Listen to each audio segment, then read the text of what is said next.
জমে উঠেছে জামালপুর সদরের জাতীয় সংসদ নির্বাচন। শীতকে উপেক্ষা করে প্রার্থী ও তাদের সমর্থকরা রাত দিন ছুটছেন ভোটারদের বাড়ি বাড়ি।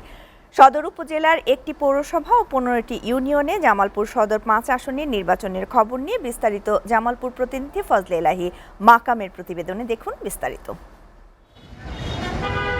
যতই দিন ঘনিয়ে আসছে ততই জমে উঠেছে জামালপুর 5 আসনের নির্বাচন। একটি পৌরসভা ও 15টি ইউনিয়ন নিয়ে এ আসনে বিএনপি, জামায়াত ইসলামী আন্দোলন, গণ অধিকার পরিষদ, বাংলাদেশ কংগ্রেস সহ মোট 8 জন প্রার্থী সংসদ সদস্য পদে প্রতিদ্বন্দ্বিতা করছে। নির্বাচনী এলাকায় চলছে জমজমাট প্রচার প্রচারণা, লিফলেট বিতরণ, সভা, মিছিল, মাইকিং ও উন্নয়নের নানা প্রতিশ্রুতি দিয়ে ভোটারদের মন জয় করার চেষ্টা করছে প্রার্থীরা। সকলেই জয়ের ব্যাপারে আশাবাদী, চাচ্ছেন অবাধ, সুষ্ঠু ও নিরপেক্ষ নির্বাচন। জামালপুরবাসী আজকে নতুন করে স্বপ্ন দেখছে জামালপুরের উন্নয়নের।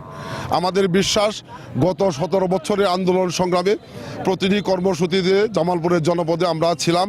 পৌরসভার 2বার মেয়র হিসেবে দায়িত্ব পালন করার সময়ে জামালপুরের উন্নয়নে আমি মনে করি যে জামালপুরবাসীর প্রত্যাশা পূরণ করতে সক্ষম হয়েছি, যে কারণে আজকে জামালপুর